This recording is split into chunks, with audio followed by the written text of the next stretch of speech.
Chapter 231, Yin and Yang. Fujin sat in his meditation room and sat in a meditative position. Soon, chakra could be seen surrounding his body. Fujin's mind was analyzing his chakra, Yang and Yin nature. How can I segregate the two? As Fujin inspected his chakra, he analyzed. Yang release is described as the physical energy that governs vitality, growth, and life force. Meanwhile, Yin release is described as the spiritual energy that governs imagination, creativity, and the formation of shape and form. If I have to compare them with techniques, then Yang release is often connected with Taijutsu while Yin release is linked with Genjutsu. Ninjutsu needs a balance of both of them. But, when we train Taijutsu, Genjutsu, or Ninjutsu, we don't feel the Yang or Yin aspects of chakra. Fujin clenched his fist and raised it in front of his hands as continued analyzing. If Yang release is just the physical energy, then can this be considered as Yang release? After all, it enhances my physique. Chakra appeared around his fist.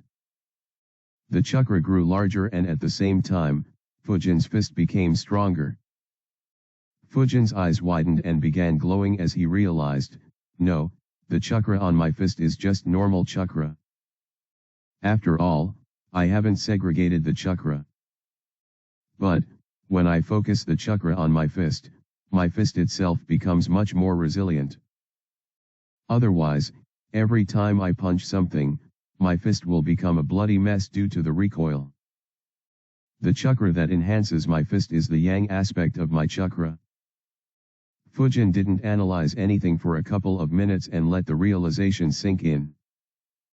Finally, he let out a sigh and muttered. So learning Senju Taijutsu chakra automatically teaches us Yang release.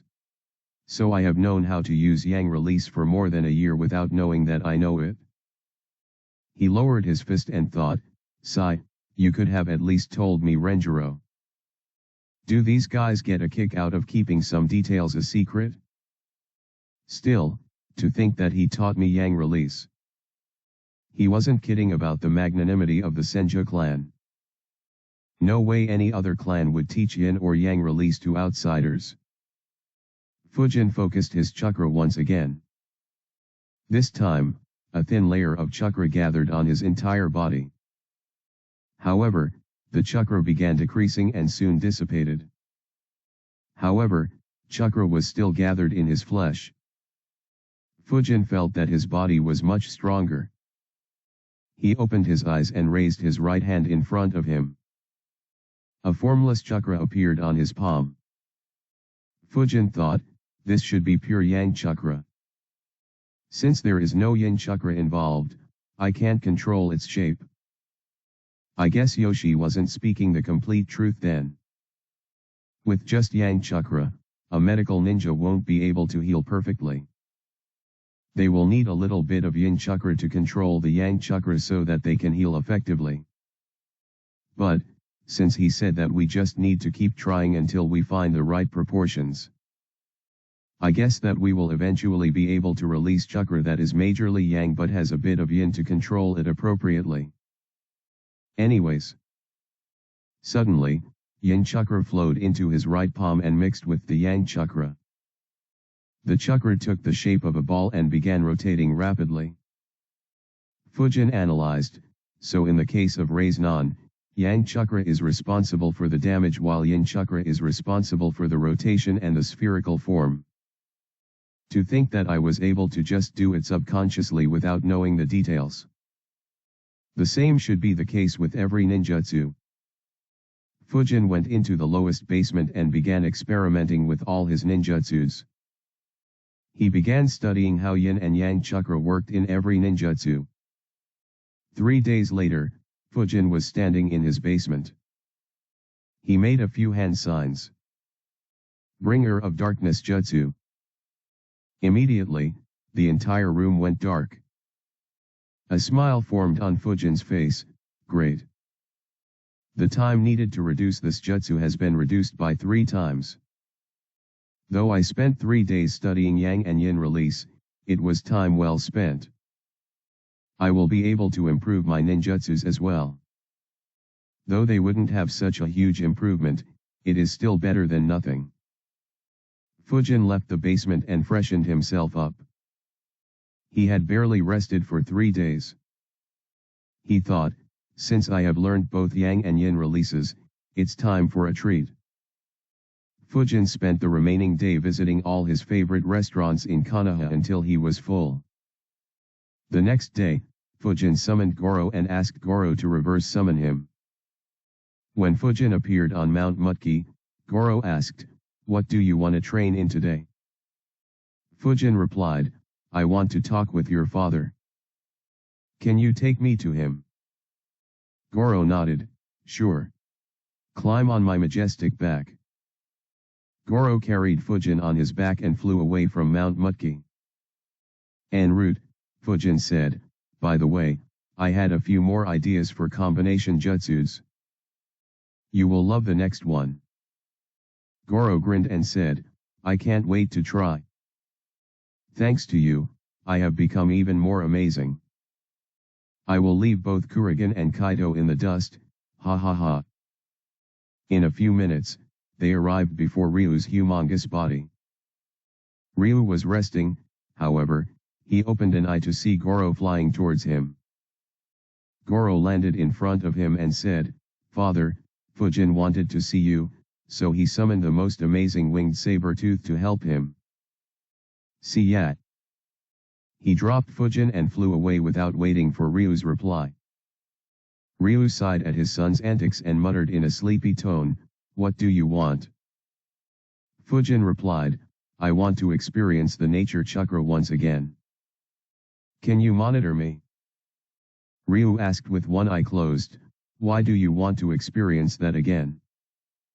Fujin answered, "I am trying to learn mystical palm jutsu. The instructor said that we need to have a very calm and pleasant mind in order to learn it. And I felt the most calm and pleasant when we flew to Mount Mutki last time." Ryu stared at Fujin and asked lazily, "Is mystical palm jutsu that healing jutsu?" Fujin nodded. Ryu said in the same tone, "So you want to tell me that you need to sense nature chakra in order to learn a basic healing jutsu?" Fujin felt awkward upon hearing his question. He said, "Well, it isn't a necessity. But it will be of great help." Ryu said, "If you keep sensing nature chakra again and again, you will inevitably begin absorbing it as well. And you aren't ready to absorb it? If you do, the only result will be your death. So stop using excuses to achieve that state once again. I know that it feels great and you would want to feel it again and again, but be patient for a few years." Ryu closed his eye and Fujin disappeared, leaving a cloud of smoke. Fujin appeared back in his basement. A look of surprise could be seen on his face as he muttered, "Did he end Goro's summon so casually?" He got up and sighed, that state felt so peaceful and heavenly. Perhaps it truly felt addictive. I guess Ryu was right in calling the reason an excuse. Oh well, I'll see how it goes in the next training session. For now, it's time to retrain my jutsus. Fujin went to the training ground. He began using the jutsus that he had already mastered and began using them while properly applying Yang and Yin chakras. He decided, I will begin with the infinite breakthrough jutsu. He gathered chakra in his throat while segregating it into Yang and Yin. He used the Yang chakra to provide power to the jutsu and used the Yin chakra to decide the shape and range of the jutsu. Then, he exhaled a normal infinite breakthrough jutsu. Fujin analyzed, the speed of performing the jutsu is much slower. But it's understandable as I am not doing it the normal way. I will need to keep practicing to see how much the speed will improve. If it still takes longer, then it won't be worth it. Fujin kept practicing. As he did, his speed increased and a smile formed on his face as he could see the benefits of this new way. He ate a soldier pill so that he could train for longer. Soon, the skies went dark. Fujin gathered chakra once again and instinctively split it into yang and yin. He exhaled another infinite breakthrough jutsu. The jutsu traveled in a straight line like a beam with a 2-meter radius. It destroyed all trees in its path for over 100 meters. Fujin grinned, amazing. Though my speed is still a bit slower, the benefits of performing jutsus this way are just amazing. By controlling yang chakra, I can easily decide how much power I want to put into the jutsu. If I want to supercharge it, I only have to increase the yang chakra and don't have to increase the yin chakra. So I can save yin chakra while supercharging this jutsu. However, more than yang chakra, I am impressed by the abilities of yin chakra. I didn't expect such a result. With a grin on his face, he observed his surroundings.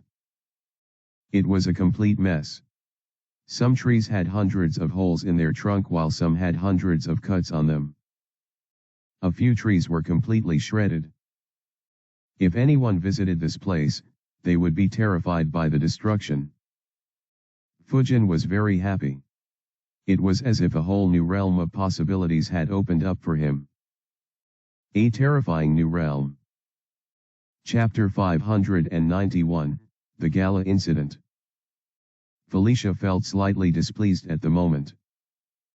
As she stared at Ray, whose entire demeanor was nothing like what she remembered if she could even remember much, to begin with.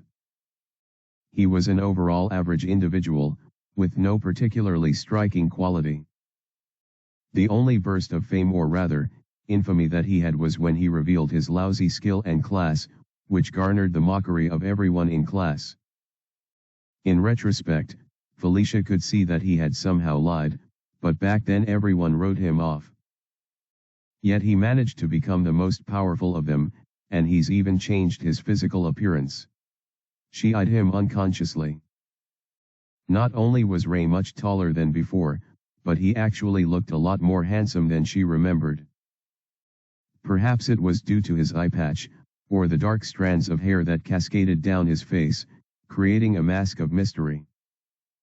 Perhaps his nice build, coupled with all the aforementioned factors, played a role in it. She could no longer call him average in that sense any longer. Looks like Caden was right. Everything about him is so different now. While she approached him to witness the change with her very eyes, also expecting the possibility that she would be caught by him, Felicia hadn't realized it would be this much. Narrowing her eyes, she decided to set those thoughts aside and answer Ray's question. Just wanted to see you. I heard you stepped up in the social ladder and you're all buddy-buddy with the Royal Council. I guess I wanted to see for myself. And? Now that you've seen me, is that all? The way Ray rolled his eyes and stared at her, as if completely bored, made Felicia even more infuriated. If we were back on Earth, he wouldn't even dare look at my face. Of course, she recognized that wasn't the case. She also knew that Ray was most definitely stronger than she was, so it was unwise to cause unnecessary conflict. But there is more than one way to ensnare a man. With a wide grin on her face, she began to walk salaciously and drew closer to Ray. Well, you tell me. In no time at all, she was just an inch away from his stiff body. Why don't we go upstairs for a dance? Ray's cold gaze still reflected non-compliance. The way he stared at her, almost like she was nothing, drove her to the edge of rage. But Felicia didn't give into it. After all, it was about time for her to use her skill. It's a gamble, but if I succeed, I'll be able to have the strongest piece of the alliance under my control. Right now, more than half of the nobles present in the capital were under her power. In a day or two, she would have the rest under her thumb. However, even they wouldn't be enough to take over the United Human Alliance. Yes, They have resources and influence. But they lack that raw power. That was why she needed the rest of the otherworlders, or at least, Ray, on her side. With his power, I can put everyone else in check. And since everyone is somewhat relying on him to stop the dragons, no one will mess with me since I'll be the one calling the shots. As Felicia thought this, misty breaths escaped her lips and nostrils. She drew them closer to Ray as she placed a hand on his shoulder. All she needed was a kiss, and then, "You'll be mine." Boom! Noise erupted from the hall, causing the girl to yelp in surprise. Ah! She lost her grip on Ray's shoulder, and would have collapsed on his chest. However, he sidestepped at the last minute, causing her to tumble on the ground, her lovely gown eating some dirt. Oh wow! As she recoiled from the pain, and the shock caused from such a loud explosion, she looked up to see Ray staring coldly at her. Prick! He couldn't even catch me. Gritting her teeth, she gave him a deep glare. Her composure was completely lost, and she was one breath away from cursing at him. However, guess we'll continue this some other time. A rather interesting matter has come up. Ray shifted his attention from her almost immediately and turned to the direction of the explosion. There were people trooping out of the ball, and perhaps if it wasn't evident before, it was now clear that the gala had been put on a hard stop thanks to whatever incident just occurred. What the hell just happened? Felicia thought to herself. Nothing about her plan involved something like this, and certainly not at a period like this. It also didn't seem to be planned by the Royal Council, all things considered. Could it be dragons? Several guards began to proceed into the hall from all sides, just as the civilians exited. Felicia wondered what guards could do if some monstrosity showed up. What the hell? Why now? Felicia found her body trembling slightly. What was happening before her eyes was a chaotic sight, one that would normally cause anxiety. However, once she stole one look at Ray expecting some sort of reaction or explanation from him, she was met with the most surprising thing. He's calm. Her bulging eyes fully analyzed Ray, watching as he kept one hand in his pocket and the other on his glass cup. A near-silent voice echoed from his slightly parted lips. His eye narrowed slightly, and some sort of glow seemed entrapped within it. Why is he just standing there? Won't he? Whoosh. Before Felicia could complete her thought process, she found the entire scenery around her change faster than even the blink of an eye. She was no longer in the garden, but was instead seated on the pristine floor of the currently chaotic gala hall. How she transitioned so fast to this location could only be explained by the one standing in front of her, but his attention was on the incident that kick-started the chaos. What's that? Felicia's eyes captured the scene as she trembled slightly. Who is that? Asterisk. Asterisk. Asterisk. Thanks for reading. I know some of you might be confused at the moment, but chill. All will be revealed. Chapter 592, The Intruder. Standing in midair, at the center of the hall, was a hooded fellow. Their entire body was shrouded in a cheap-looking hooded cloak. Compared to the luxurious outfits that everyone had on, they might as well have been putting on rags. The hooded cloak was faded white, and it obscured most of their body just from the sheer size alone. As the cloak danced in the air, the hood constantly hid their face while they looked down at the ones who currently challenged her. Lucy, Trisha, Justin, Clark, Belle, and Yuri currently had her surrounded, each with their skills activated and a look of determination on their faces. The Royal Council members were being safely guarded by Luciel and Brutus, so while they too were ready to raise their weapons and activate their skills to fight, they were more interested in safety. Likewise, the security details present were guarding the nobles who hired them, helping them escape the hall or to inconspicuous remain in a safe corner.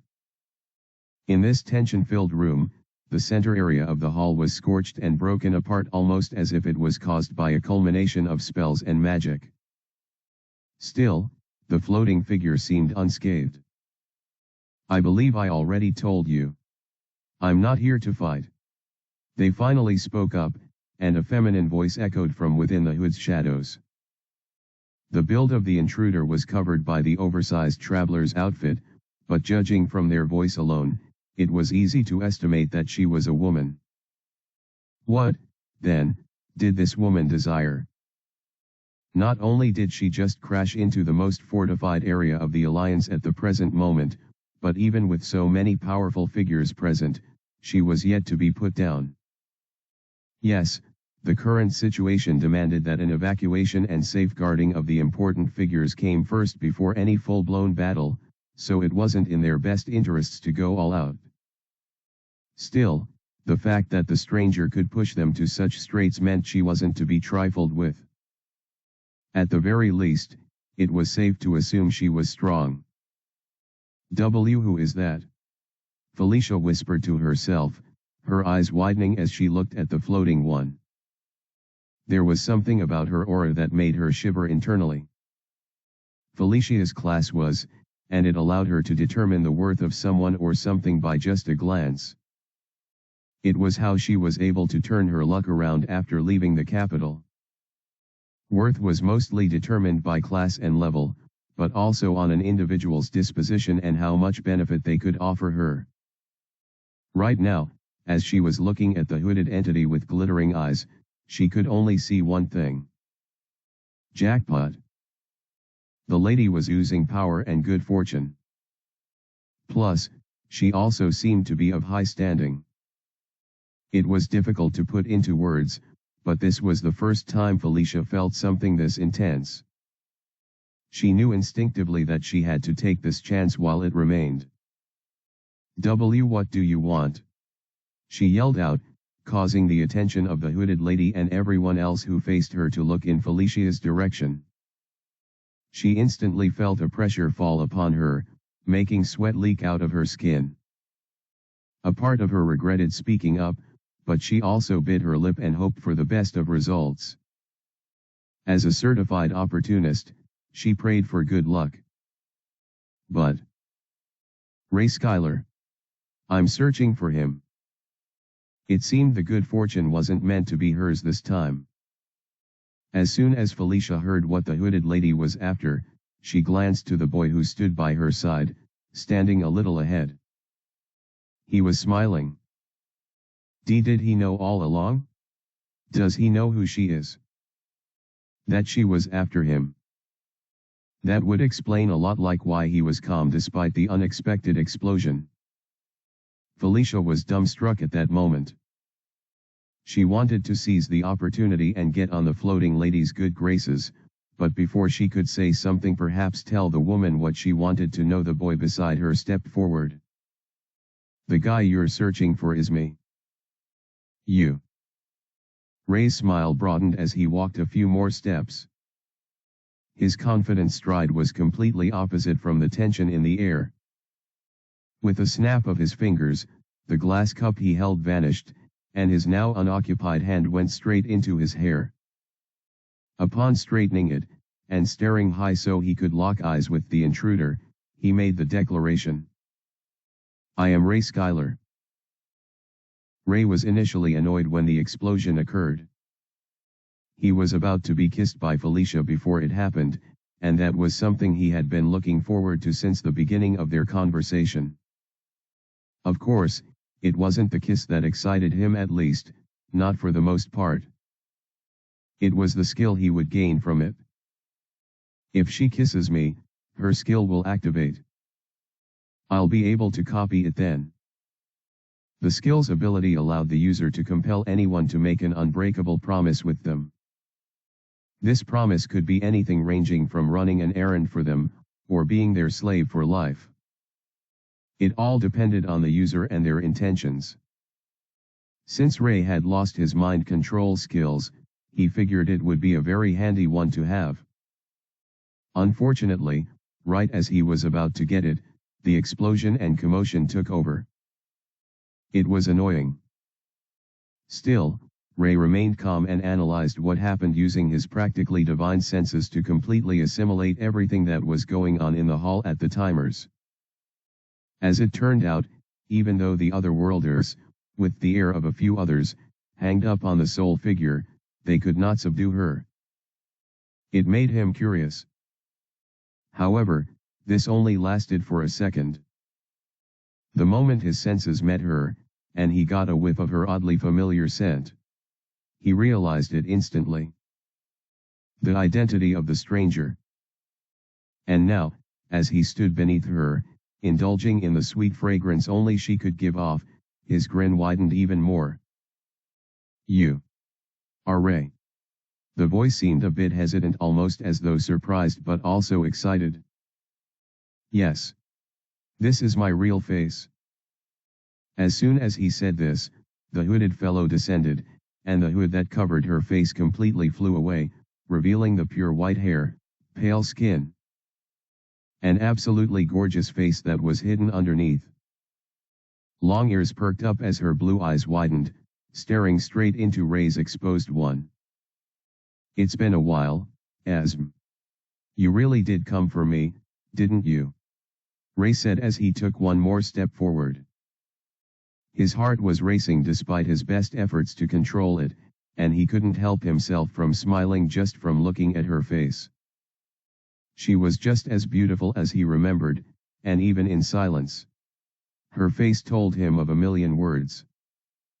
As he advanced, she advanced as well.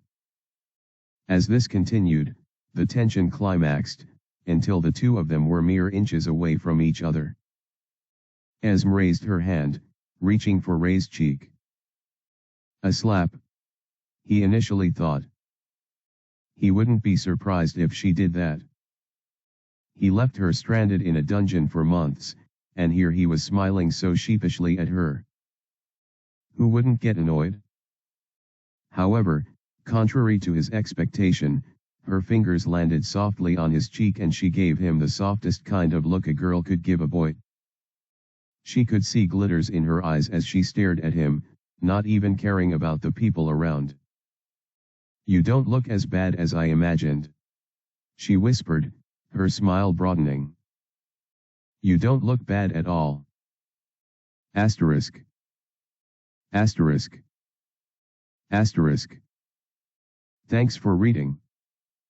I'm sure some of you expected this arc to be all about finding Esme or something. But no. Not even close." Chapter 593, What Esme Saw. This marks the 11th day I've been stuck here, without any sign of Ray appearing, or any contact from him at all. This voice, tired and weary, reverberated within the vast and ancient walls that surrounds the one who spoke. Echoes danced in the air constantly. Food and water supply ran out a while back, as they weren't meant to last this long. Even though I rationed them, that was hardly enough. As the lips of the speaker moved, a warbling object before her glowed. It was recording her every words, which in turn cast a bright light on her face as it did so, revealing her beautiful face. Esme was seated at the center of the massive hall on the ground floor of the Grand Calamity Dungeon, her sight solely focused on the exit that stood right before her eyes.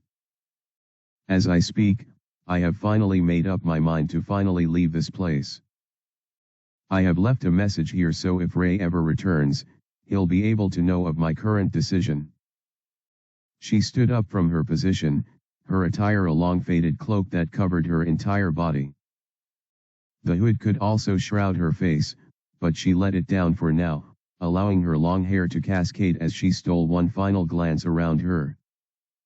She had spent an awful amount of time all alone in this place, gathering the rest of the spoils that she and Ray didn't collect together.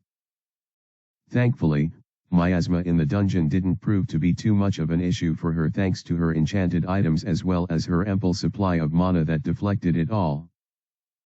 The more time passed, the thinner the corrupted energy in the air was, so at some point it became nearly non-existent. The result was her being as healthy as possible save for malnutrition and exhaustion. I've been scouring the entire dungeon by myself, searching for the ground floor for so long. I finally found it, so there really was no compelling reason for her to remain in the dungeon. Ray is most likely in danger, which is the only reason I can think of that he hasn't returned yet. I have no idea what is happening in the outside world too, so there's that. Everything at the moment pointed towards her leaving. I suppose this is farewell to my life in the dungeon. She moved forward, and in a single breath, she appeared right before the massive door. Here I come, Ray. You have no idea how lost I was when I came out of that place. Esme groaned as she plopped into the soft bed in Ray's room. She took in a deep breath, feeling the softness that her body had desperately missed for months. Right beside where she was, standing as he watched her speak, was Ray. He was smiling, but silent. Esme kept speaking regardless. I didn't know where the dungeon had vanished to, but it most definitely wasn't the Adventurer's City.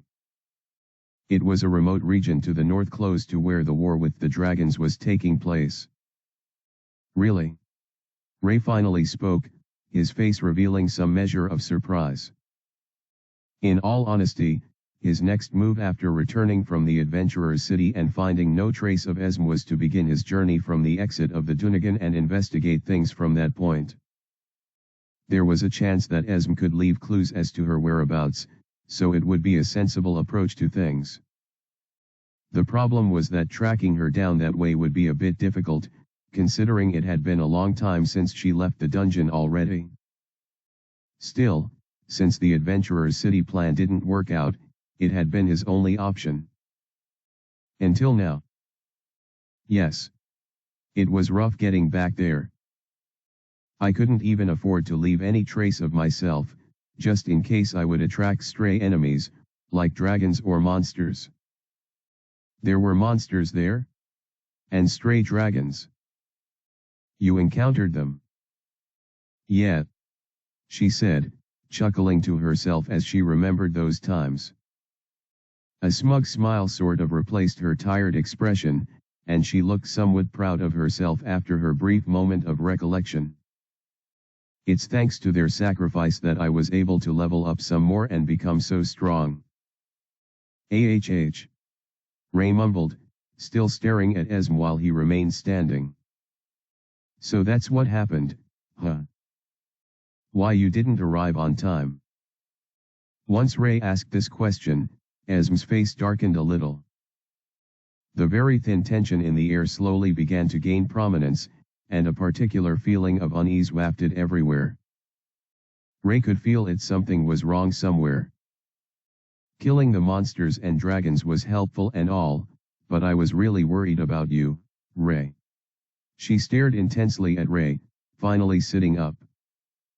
I wanted to reach the capital as soon as possible, so after figuring out where I was, I figured flying south as fast as I possibly could would allow me to reach you as soon as possible. She was able to somehow solve the food problem thanks to killing monsters and cooking them, the edible ones, of course. As for water, well, she could use her skill to produce it. All in all, she could store the food in her spatial ring and travel for as long as possible to reach her destination. So, what happened? Ray pushed, his expression as composed as he could make it. Esme's darkened face was yet to let up. I changed my mind after seeing the civilizations I would have to fly past. Raising a brow, Ray now stared at Esme with confusion. Civilization? There isn't any that far north, though. That's what you think. Or should I say, that's what they want you to think. Ray's confusion deepened even further. Who's they? The people of that civilization. No. The Alliance. The United Human Alliance. They're not the only civilization of humans that exist within H-Tray. Ray's eyes widened as soon as he heard those words. When he first arrived in this world, he often considered the possibility of other smaller nations of humans that existed in the Western continent, so he learned more about the world he was living in. But, based on every record in the library, the United Human Alliance was the only standing civilization of mankind. They were humanity's only nation. Based on what I saw on the map, I often wondered why there was so much barren land that was yet to be explored, especially during economic crisis. Yes, they were to the north, but these lands weren't too close to the battlefield. Besides, if soldiers were going to be deployed to the battlefront anyway, wouldn't it be much more useful to have strongholds close to the battlefield? But records don't lie, or that's what is meant to be the case. From what Esm just said, though, Ray's entire understanding of the world changed. There are smaller nations on the continent who lack the resources or power that is available to the United Human Alliance. They wallow in poverty and constantly dwell in insecurity. I passed by a few before my conscience couldn't take it anymore, so I decided to help. In essence, Esm ended up being a hero to the rest of humanity. Asterisk. Asterisk. Asterisk. Thanks for reading.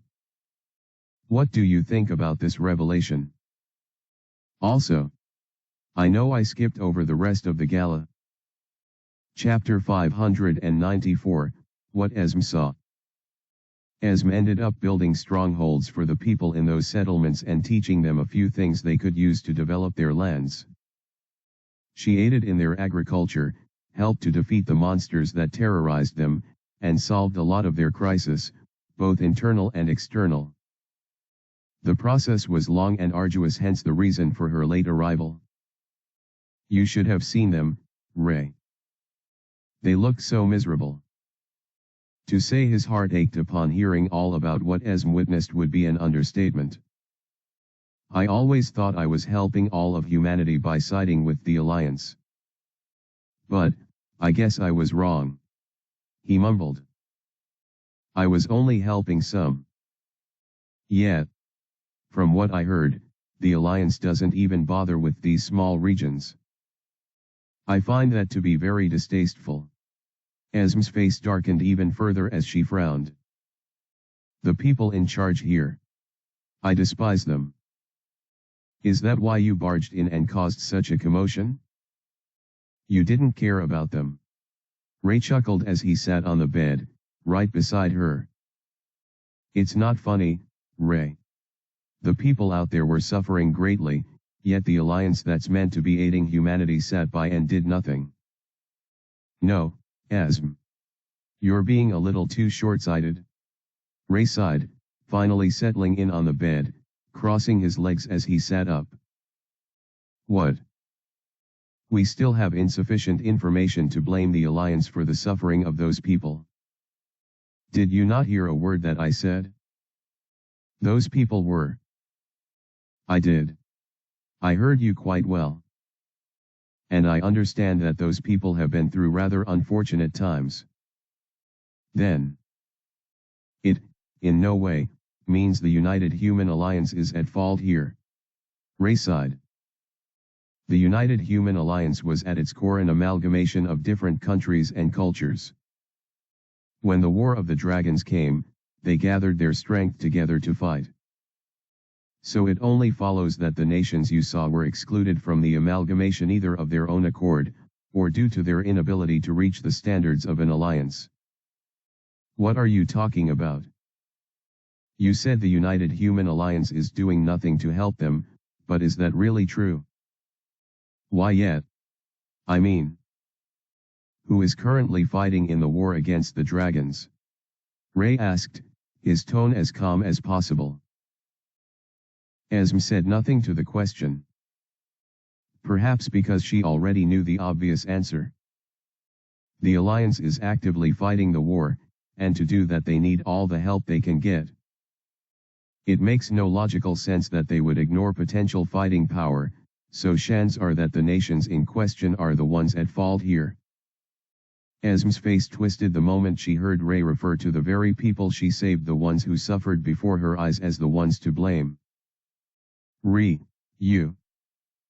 I'm sure they told you something along the lines of how the Alliance abandoned them, or how they were helpless against the might of the dragons, while the Alliance was better off. They said all those things, presenting themselves to be the victims. But is that really the case? Any side would always tell a story that suited their narrative. As long as in-group bias existed, the way their perspective would be shoved into a potentially neutral scenario would often present themselves as being in the right. Logically looking at it, there's no reason why the Alliance would abandon those people unless, for some reason, they refused to be a part of the Alliance. Ray could already think of a few reasons why that could be the case. These are small nations, so chances are that they don't have much to offer in terms of resources or military power. It's possible that they wouldn't have much of governmental control within the Alliance, and even their highest leaders would be nothing more than nobles. In such a scenario, some people would rather cling to the ultimate power they had as the ruler of a small land than to merely be little fish in a much vaster ocean. In essence, it was better to rule in hell than become a servant in heaven. Are you saying they lied to me? I don't think so, Ray. I can see their alignments, remember.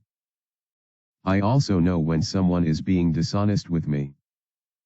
It's possible that only the leaders are aware of the deal with the Alliance, and they refused. The people were perhaps fed another narrative, which passed around until everyone believed they were right and the Alliance was wrong. But the leaders were also. In a place that has such insecurity and crisis, it's possible that the previous leaders who were approached with the deal and refused are already dead. It's been over 10 years since the Alliance formed, after all. Esm fell silent once again. Her frown was yet to disappear, but she was also not as headstrong about her views as she was moments earlier.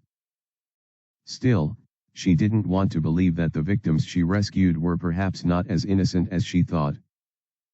And even if some were, if the narrative they fed her was wrong, then the Alliance was not the enemy she thought they were. Of course, there's a chance that I'm wrong. After all, the Alliance could have some hidden motives I am unaware of. There's also the fact that they hid the information about those other nations from us as otherworlders, which means they didn't want us to know about them. Ray could understand why that information was kept secret. If the other nations were uncooperative, and the Alliance itself was in a crisis, it wouldn't make any utilitarian sense to divide the attention of their saviors to those places. Attention had to be focused on the group that was actively fighting against the dragons. Still, it leaves a bad taste in my mouth. His eye narrowed a little. Even though he just supported the United Human Alliance in front of Esm, he didn't like the fact that he was made unaware of the plight of these people. This was where his logic clashed with his emotions. Ultimately, the Alliance's existence is to combat the great evil that is the Dragon Scourge. I'm not saying the framework is perfect. No, it's far from that. There are many unsavory parts about them. Still, we can't blame them for every misfortune that has befallen these people. He concluded as he placed his hand on Esm's shoulders. I get it. But, Ray, the solution I offered them was only temporary. Ray figured that out as well. The damage that had been done to these people for over a decade could not be resolved by Esm in only a matter of months. In fact, she barely spent a week in each settlement, so it wasn't like she could do much work for each nation. Even if it's the fault of their leaders that they weren't able to join the Alliance and enjoy its benefits, I don't want to sit by and let them suffer like that. Ray instantly placed both hands on Esm's shoulders and smiled. I also don't want that. Their eyes met once again, a mix of red and blue, reflecting in each iris. They both smiled.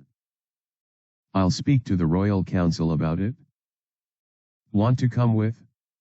They could really use your perspective on the matter. There was a high chance that the Royal Council, or the upper echelon of the alliance, hadn't had contact with any of these nations for so long. They probably remained unaware of how dire their situation was. If we can sort something out, some kind of compromise, we can help those people. Esme nodded as she heard that, words of gratitude leaking from her glossy lips. Though it might take a little convincing to have you appear before them as a consultant considering the way you trashed their important event. Ray's trailing voice reminded Esme of the big blunder she made hours ago. At the time, she was plenty upset with the Royal Council and didn't want to follow proper protocol. She simply stormed into the hall and demanded to see Ray. Of course, she wasn't going to hurt anyone as long as they didn't push her to it, but that didn't mean she had to be nice to them. Realizing all of that now, and seeing how she was acting on a flawed notion, Esme covered her flushed face in embarrassment. What have I done? She shrieked, shaking her head. Ray laughed at this. And I even did that in front of all your friends. What will they think of me now? They'll think I'm crazy and violent or something. Ray found it cute that Esme was worried about what his friends would think of her. Still, I should be the one more worried. Esme raised her face as Ray said that. He had pink hues spreading all over his cheeks. I mean, the way we interacted, and then hugged, with all eyes watching us. I'm sure some rumors will start flying around. He had initially thought that perhaps some would make a big deal of his dance with Lucielle, but after the whole stunt with Esme, he could see things going the way of the latter. Just brace yourself for what comes next. Asterisk. Asterisk. Asterisk. Chapter 595, Special Friend. The two spoke for hours. It was just like old times, with them babbling on and on about varying topics and stories. It went without saying that Ray had to explain himself and the reason he was late, apologizing for what he determined to be caused by his weakness. Of course, Esme would not have that. There's no way you could have known about or prepared for such a calamity. Besides, if I was stronger, you wouldn't have had to face it all alone.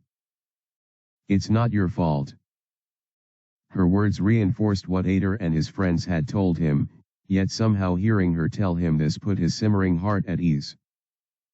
As always, Esme just always had an atmosphere about her that relaxed him.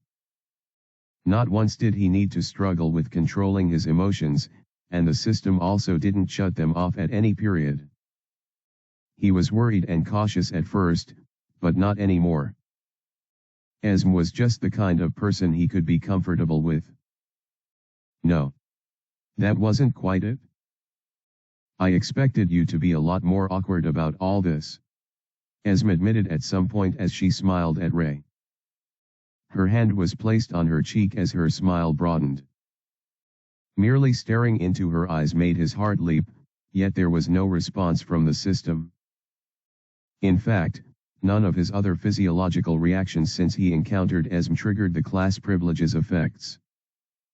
I initially thought I wasn't flustered enough because it's Esme, but the system has intervened for even less displays of emotion in the past. So what's happening here? Ray was surprised and confused at this point. However, he had a theory, or rather, a question. Is the system being biased here? When he thought about it, Esme had always been favored by the system. Even now, he was being told to help her out.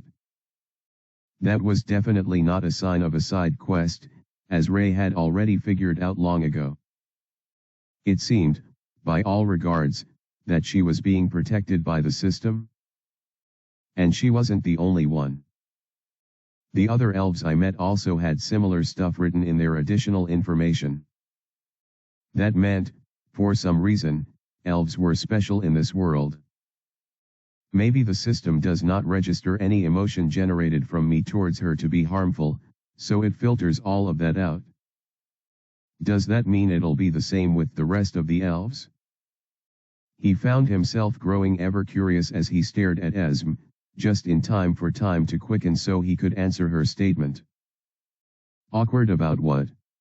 Showing my face. MHM. You made such a big deal about it for so long that I never expected you'd show it to me that easily. Well. Perhaps I'm not the Ray you knew from back then. Esme laughed as she shook her head. Instantly pushing her face forward, she brought it close to Ray's. It was so close that they could feel each other's breaths. No, you're Ray, all right. She smiled. Even if I can no longer see your status information, there's no way I wouldn't be able to recognize you. Ray didn't know why he blushed at that very moment. As if that wasn't enough of a shock for him. Whoosh. A sudden black swirl formed within the room and Ader stepped out of it with a casual sense of formality. Ray was frozen in place as he witnessed Ader arrive. Esme's innocent face also turned as she gazed upon the tall, sleek frame of Ray's familiar. Moss. Apologies for the inconvenience. Please continue. Ader way. Whoosh. Before Ray could say any more, Ader vanished from his position. His disappearance was too instant that even Ray was stunned. His flustered state was immediately suppressed, reminding him of his current condition. Ha! That guy. I'm sure he now has the wrong idea. Esme innocently turned her face to Ray and gave him a quizzical look. Wrong idea how? Well, he probably thought we were about to kiss. Or something like that. Ray looked away, blushing even harder than normal. Moments like this made him want his emotions to be suppressed, but he also liked that he could feel things this intensely. Kiss. Huh. I've never had one before. Esme murmured. How does it feel like? Ray found his heart racing upon hearing that. One glance at Esme's serious and curious eyes made him nearly give out. Yet the system did not intervene at all. Why would you even ask me that? For the first time since forever, Ray stuttered, fidgeting a little as he analyzed the question she asked him. Well. You've kissed before, haven't you? How can you be so sure? Ray swiftly responded, his voice raised a little. Yes, Belle kissed him at some point, but it wasn't like he kissed her. In fact, wasn't he the victim in that entire mishap? So, yes. Technically he hadn't kissed anyone yet. Someone kissing him didn't count one bit. Well, It's fine, Ray. I was just asking because I was curious. If you're acting like this, then you've probably never kissed before. Even though this was the excuse he was going for, hearing Esme say it like that hurt his pride. He could feel something in his chest shatter. I'll ask a more experienced person about it. Ray nearly clutched his chest upon hearing that. Sure, he didn't have much of an experience when it came to these things, but...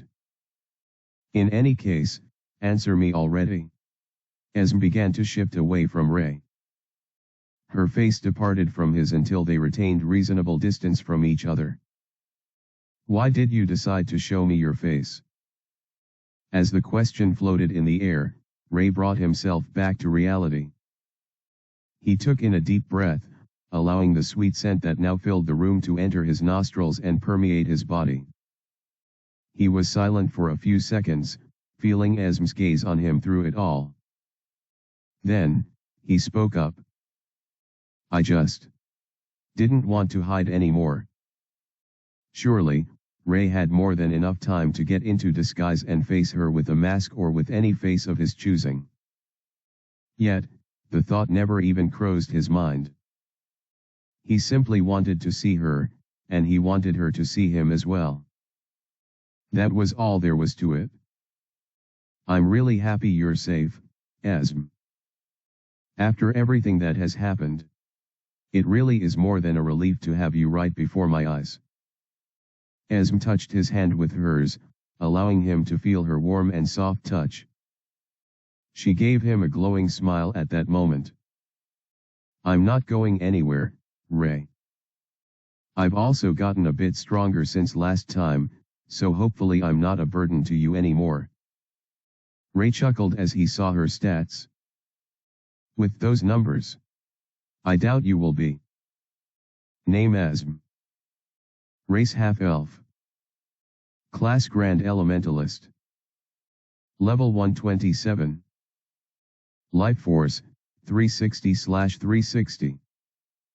Monolevel, 700/700. Combat Ability, 503. Stat Points, 0. Skills. Skills. Alignment Chaotic Good. A genius, even by elven standards. With a special heritage and connection to the world. She is your ally and friend. Help her. Ray smiled as he saw all this. As expected. Asterisk. Asterisk.